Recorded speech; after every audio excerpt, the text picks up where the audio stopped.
नमस्कार, big boss मराठीचा राडा या कार्यक्रमात आपल्या सगळ्यांचं खूप खूप स्वागत आहे। खरं तर काल घरात राडा नाही झाला तर लाज आणावी असं कृत्य काल घरात घडलं। विशालनं राकेशवर हात उचलला आणि नंतर दोघांमध्ये जवळजवळ हाणामारी झाली। या घटनेचा आम्ही निषेध करतो, कारण की तुम्ही जेव्हा एका घरात राहता तेव्हा तुम्ही शब्दानं भांडा। ते बिग बॉसचं घर आहे, पण एकमेकांवरती हात उचलणं हे अत्यंत निंदनीय आहे, लाज आणणारं कृत्य आहे। त्याच्याविषयी आपण बोलूयाच। कालच्या भागाची सुरुवातच झाली राकेशमुळे। राकेश हा तन्वीनं केलेला पसारा आवरत असतो। तन्वी सध्या कॅप्टन झाल्याने ती कॅप्टन्सी रूम मध्ये शिफ्ट झाली आहे, पण तिच्या कपड्यांचा सगळा पसारा तिच्या जुन्या बेडच्या बाजूला पडलेला असतो। तेव्हा राकेश म्हणतो की हा केवढा पसारा आहे, तो तिचे कपडे उचलून कॅप्टन्सी रूम मध्ये ठेवतो। तेव्हा तन्वी बोलते की तुला काय करायचंय माझ्या पसाऱ्याचं, मी पुन्हा बाहेरच येणार आहे पुढच्या आठवड्यात, तर तो राहू दे। आणि त्याच्यानंतर दोघांमध्ये थोडी शाब्दिक चकमक होते। पुन्हा एकदा जेव्हा राकेश किचन मध्ये जातो तेव्हा तो दीपालीला बोलतो की तन्वी जेवण बनवते पण खूप सारी भांडी काढते, घरात सध्या माणसं कमी आहे, त्यामुळे इतकी जर भांडी घासायला आली तर आपल्याच्याने ते होणार नाही। तो तन्वीला सांगतो तू कॅप्टन जरी असलीस तरी कामामध्ये थोडासा हातभार लाव, कारण सध्या घरात माणसं कमी आहे। त्यावर तन्वी म्हणते की नाही, मी कॅप्टन आहे, मी काम करायचं की नाही हे मी ठरवेन, जिथे मला असं वाटेल की खरंच माझी गरज आहे तिकडे मी करेन, पण अन्यथा मी उगाच हस्तक्षेप करून बिग बॉसचे नियम मोडणार नाही। जर बिग बॉसने सांगितलंय कॅप्टन हे काम करायचं नाही तर मी करणार नाही। इथे काल दोन दृश्यांमध्ये थोडीशी राकेश आणि तन्वीमध्ये बाचाबाची दिसली, पण ती दिसली असली तरी त्यांच्यातली एकी मात्र कायम आहे, ते बोलून मिटवतात। जे काही बोलतात ते तोंडावर बोलतात आणि पुन्हा एकत्र येतात। त्याच्याविषयी फारशी चर्चा करत नाही, चर्चा केली तरी ती पॉझिटिव्हली करतात। कदाचित हेच त्या काटा टीमचं यश आहे, एकत्र राहण्यामागे। एकमेकांविषयी जे खटकतं ते तोंडावरती बोलतात आणि तिथे विषय संपवतात। पण जर हे असंच सुरू राहिलं तर येत्या काळात राकेश आणि तन्वीमध्ये सुद्धा भांडणं होऊ शकतात, जे की बहीण भाऊ आहेत। पण मी असं का म्हणतोय, कारण आता गेम इंडिव्हिज्युअल होत जाणार आहे। या आठवड्यात आणखी एक दोन जण बाहेर पडतील, त्याच्यानंतर खेळाला खरी गंमत येणार आहे। शेवटचे 15-20 दिवस राहिले आणि एकमेकांच्या विरोधात यांना उभं राहावंच लागणार आहे। तेव्हा कदाचित तन्वी आणि राकेश एकमेकांच्या विरोधात उभे राहिलेले दिसतील। त्याला कदाचित वेळ लागेल, पण हे दृश्य कदाचित दिसू शकतं। त्याच्यानंतर येतात आपल्या राखी सावंत। राखी सावंत कधी टोळीत असतात, कधी काटात असतात। गेला आठवडाभर त्या टोळीत होत्या आणि काटाच्या विरोधात बोलत होत्या आणि काल अचानक त्या काटामध्ये येऊन सामील झाल्या। आणि मी कशी काटा टीमची आहे, फक्त मी दाखवत नाहीये, माझा सगळा सपोर्ट तुम्हालाच आहे, असं राखीजी बोलतात। राखी सावंतचं काय करायचं काही कळत नाहीये। खरं तर ती गेम फिरवू शकते आणि तिच्यात ती ताकद आहे आणि राखी गेम फिरवणार देखील आहे। तो कसा ते पुढे कळेलच आपल्याला। पण राखी आता काटा टीम मध्ये आहे, कालपर्यंत जी टोळीमध्ये होती, आणि ती म्हणते की कुणाला सांगू नका मी काटा टीम सोबत आहे, पण माझा पाठिंबा मात्र तुम्हाला आहे। तर दुसरीकडे राखीची विशाल आणि सागर मिळून खेचत असतात की तू ज्यांच्याशी मैत्री केली ते घराच्या बाहेर गेले, प्राजक्ता तुझी मैत्रीण होती ती घराबाहेर गेली, संकेत तुझा मित्र झाला तो घराबाहेर गेला। जर राकेशने तुझं प्रपोजल स्वीकारलं, राकेश जर तुझ्या प्रेमात पडला तर तो घराबाहेर जाणार, एवढं मात्र नक्की। त्यामुळे आता तू ठरव राकेशच्या प्रेमात पडायचं की नाही। जर तो तुझ्या प्रेमात पडला तर तो घराबाहेर जाणार हे नक्की। खरं तर भाऊच्या धक्क्यावर रितेश भाऊंनी सांगितलंय की राखी आणि राकेश हे प्रकरण खूप अति झालंय, आता हे नको। प्रेक्षकही इरिटेट झालेत, तरी सुद्धा हा मुद्दा काही घरातनं जात नाहीये। इकडे विशालची टीम, विशालची टोळी देखील राखी आणि राकेशची चर्चा करते, तर तिकडे काटा टीम सुद्धा म्हणजे रेवा आणि तन्वी सुद्धा राखी आणि राकेशच्या रिलेशन विषयीच बोलतायत। त्यामुळे कुठेतरी हा विषय घरातनं जात नाहीये आणि तो राखीच्या मनातनंही जात नाहीये, कारण की राखी म्हटली जरी भाऊंनी सांगितलं असेल हा विषय थांबवा, तरी तो थांबवायचा की नाही हे माझ्या हातात आहे। मी बोलते एक आणि करते एक। त्यामुळे राकेश आणि राखी हा मुद्दा अजून काही काळ तरी आपल्याला बघायला मिळणार आहे। खरं तर इरिटेट झालंय खरंच, कारण की आपल्यालाही माहितीये राकेशची भूमिका काय आहे आणि आपल्यालाही माहितीये राखी सोंग करते, पण याच सोंगाचा आता कंटाळा आलाय, हे कुठेतरी थांबावं असं वाटतंय। राकेश आणि राखी प्रकरण आता मिटलं पाहिजे, एवढंच प्रेक्षकांनाही वाटतंय। तन्वी सध्या घराची कॅप्टन झालीये, त्यामुळे तन्वी शांत डोक्यानं खेळ खेळतीये, कुठेही आरडाओरडा तिला करायचा नाही आणि हेच कुठेतरी टोळी टीमला खुपतंय। याविषयी टोळी म्हणते की तन्वी असं नेमकं काय करते, ती पूर्ण टीमच्या खांद्यावर बंदूक ठेवते आणि तिची काटा टीम तिच्या खांद्यावर बंदूक ठेवते। काटा टीम मधल्या सगळ्यांना माहितीये की ते इंडिव्हिज्युअल खेळू शकत नाहीये, त्यांच्यात तेवढी हिंमत नाहीये, म्हणून हे सगळे एकमेकांना धरून खेळतायत। त्यांच्या गेमला काही अर्थ नाहीये। तन्वी कॅप्टन झाल्यापासून बदललीये, खूपच शांत राहतीये, खूप समजूतदारीने वागतेय, तिचा स्वभाव बदललाय। खरं तर तिनं अग्रेसिव्ह वागायला पाहिजे असं अनुश्री बोलते, पण तो तन्वीचा गेम आहे, ज्याच्यावरती काल टोळी टीम टीका करत होती की अशी कुठे कॅप्टन असते का, हे असं कुठे खेळतात का, कुणाला काही बोलतच नाहीये, ती सगळ्यांना धरून चालण्याचा प्रयत्न करते, सगळ्यांशी गोड बोलते। ही फार महत्त्वाची कॅप्टन्सी आहे, कारण की खेळाच्या शेवटच्या टप्प्यातली ही कॅप्टन्सी आहे। कदाचित तिला पुन्हा एकदा कॅप्टन होण्याची संधी हवी असेल, म्हणून ती सगळ्यांशी गोड वागत असेल। तो तन्वीचा गेम आहे, पण टोळीला कुठेतरी याचा त्रास होतोय।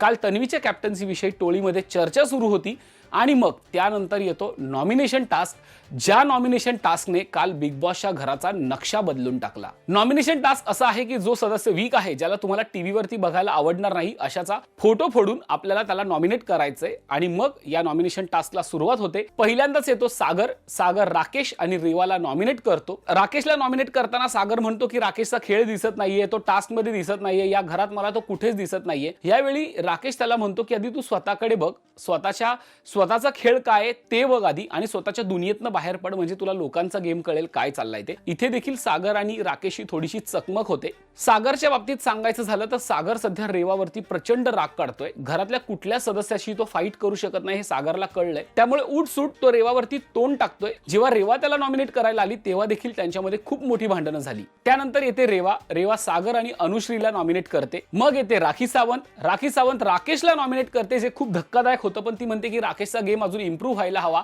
तो टॉप 5 मध्ये मला दिसत नाहीये, त्याचा खेळ दिसत नाहीये. जरी तो टास्क खेळू शकत नसला तरी तो तोंडाने बोलू शकतो, त्याने बोलावं, त्यानं खेळावं आणि म्हणून मी त्याला नॉमिनेट करते. त्यानंतर राखी सागरला नॉमिनेट करते. हेच तिचं कारण असतं की सागरचाही गेम दिसत नाहीये. त्यावरही सागर राखीसोबत बरंच आर्ग्युमेंट करतो, पण त्याचा काही उपयोग होत नाही. त्यानंतर येतो राकेश अनुश्रीला नॉमिनेट करतो. अनुश्री का नॉमिनेट झालीये याची तो काही कारण देतो आणि मग तो येतो विशालकडे. विशालला नॉमिनेट करताना राकेश म्हणतो की त्याला खूप अहंकार आहे. विशालला जरी हा स्वाभिमान वाटत असला तरी मला तो अहंकारच वाटतो. तो प्रत्येक वेळी या खेळात माझ्याविषयी पर्सनली बोलला आहे, तो माझ्या करिअर विषयी बोलला आहे. माझ्यासारखे मालाड स्टेशनला 100 लोक उभे असतात असंही तो बोललेला आहे. विशालने वेळोवेळी तन्वी सोबत, प्राजक्ता सोबत माझ्या वैयक्तिक आयुष्याविषयी टीका टिप्पणी केली आहे, जी मला अजिबात आवडलेली नाहीये आणि तो हे करत आलेला आहे. त्याने माझ्या खेळावरती बोलावं पण माझ्या वैयक्तिक आयुष्यावर बोलू नये आणि म्हणून मी त्याला नॉमिनेट करतोय.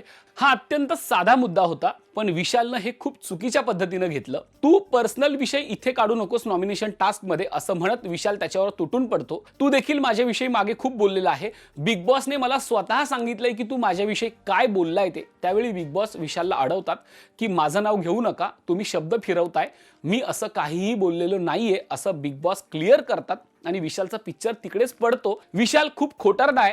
विशाल या आधी देखील अनुश्री सोबत सुद्धा खोटेपणानं वागलाय.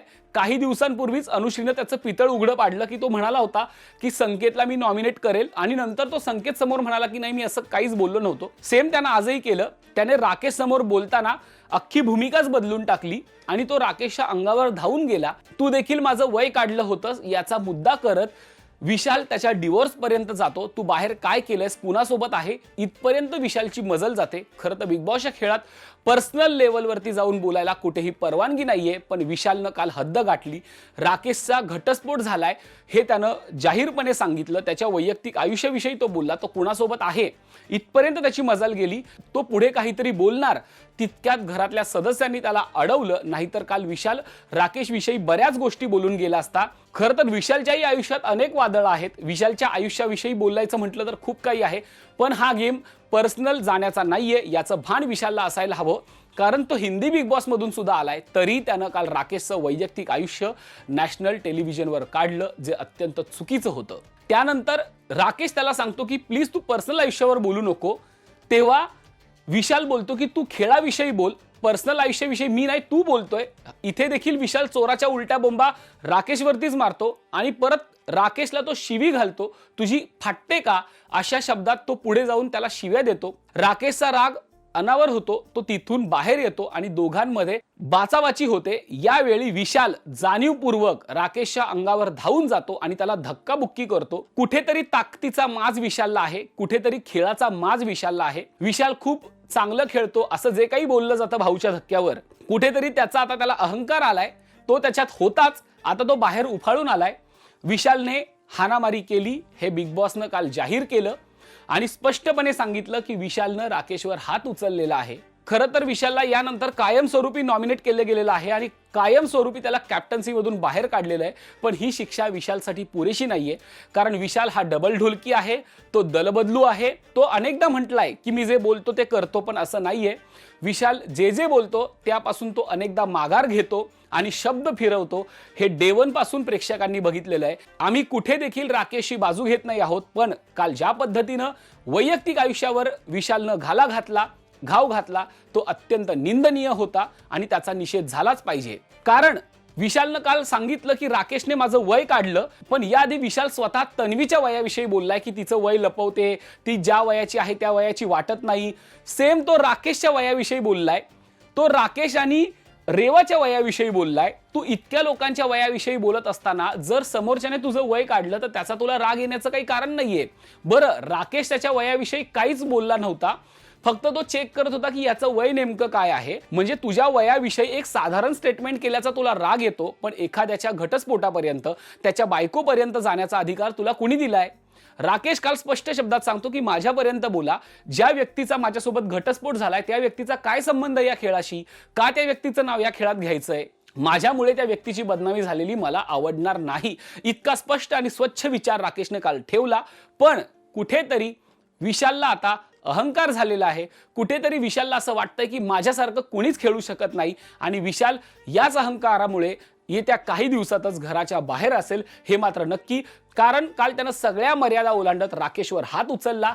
काल बिग बॉसनं हे भांडण सोडवलं म्हणून नशीब, नाहीतर दोघांमध्ये काल हाणामारी झाली असती, अक्षरशः दोघांनी एकमेकांची डोकी फोडली असती. इतक्या गरम डोक्याने काल दोघेही एकमेकांशी बोलत होते.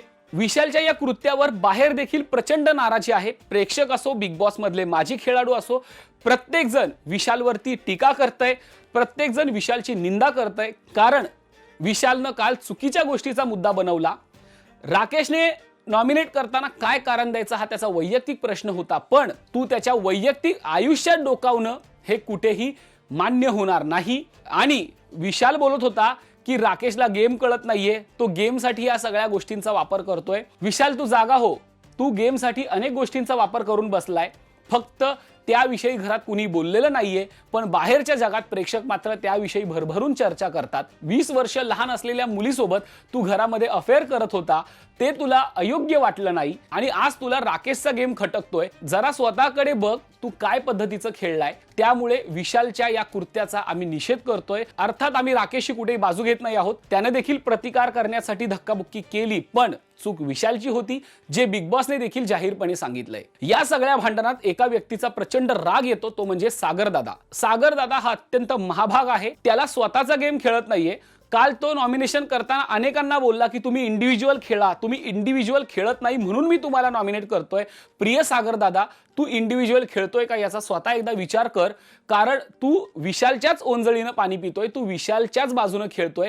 कारण काल इतकं सगळं होऊन सुद्धा तू विशालची बाजू घेत होता, आणि तू विशालला सांगत होता की राकेश तुला उकसवतोय, तू शांत राहा. राकेशनं काय उकसवलं बाबा, तू जरा तरी विचार करून बोल. आणि पुन्हा सागर बोलतो की राकेशचं चुकलं, त्याने नॉमिनेशन मध्ये हे मुद्दे नव्हते काढायला पाहिजे. अरे, त्याला नॉमिनेट करताना तो कुठलेही मुद्दे काढेल. बरं, त्याने जे मुद्दे काढले ते घरातले काढलेत, घराच्या बाहेरचे नाही काढलेले आहेत, जे विशालने काढले.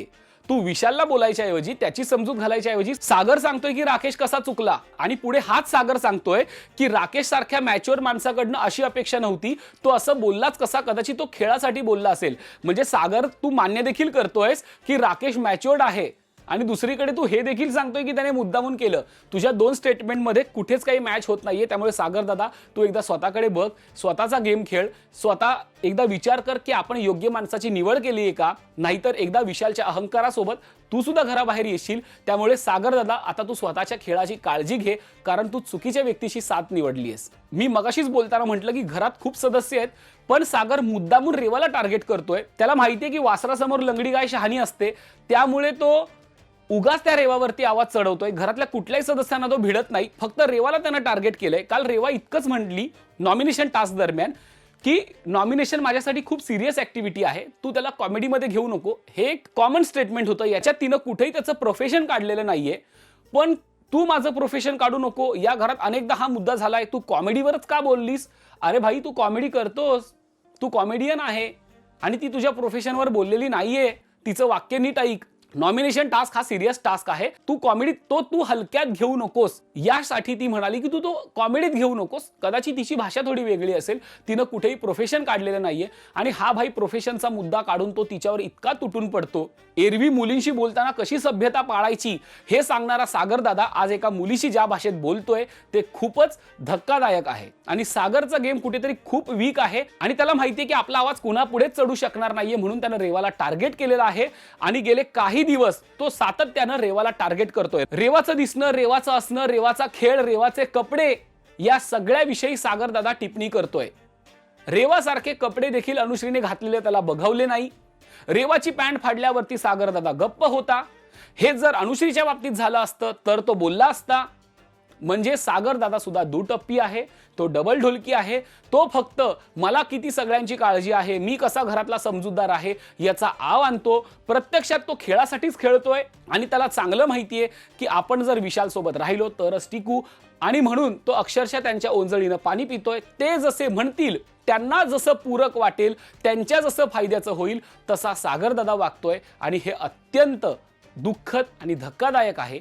आणि मग इतकं सगळं झाल्यानंतर काल उरलेल्या सदस्यांनी देखील नॉमिनेशन केलं, पण आता कोण नॉमिनेट झालंय हे अनिर्णित आहे, कारण तन्वीचं नॉमिनेशन बाकी आहे. तन्वी सध्या कॅप्टन असल्याने तिच्याकडे काही विशेष अधिकार आहेत. आता ती कुणाला नॉमिनेट करते हे पुढच्या भागात दिसेलच. पण काल जे काही घरात झालं त्याचा आम्ही अत्यंत तीव्र शब्दात निषेध करतो. अर्थात गेले काही दिवस विशालचा तोल ढासळतोय, काल तो पूर्णतः ढासळला आणि हे उभ्या महाराष्ट्रानं बघितलंय. आम्ही कुठेही राकेशची बाजू घेत नाही, ना विशाल आमचा कोण लागतो ना राकेश आमचा कोण लागतो. पण जर तिराईत म्हणून या सगळ्या घटनेकडे बघायचं झालं तर यामध्ये विशालची चूक होती. राकेशच्या मतावर तो चुकीच्या पद्धतीने रिॲक्ट झाला, चुकीचे मुद्दे काढून रिॲक्ट झाला आणि शेवटी मारामारी करत स्वतःची पातळी दाखवली. खरं तर लायकी हा शब्द यासाठी उत्तम आहे, पण तो जाणीवपूर्वक मी टाळला. त्यामुळे विशालला आता या खेळातनं बाहेर काढायची वेळ आली आहे. फक्त तो कधी या घराबाहेर जातोय हेच आपल्याला बघायचंय. लवकरच तीही वेळ येईल. तोपर्यंत जाता जाता तुमच्यासाठी एक प्रश्न आहे. विशाल आणि राकेश मध्ये काल जे काही झालं त्यामध्ये तुम्हाला नेमकं कोण दोषी वाटतंय हे कमेंट करून नक्की कळवा.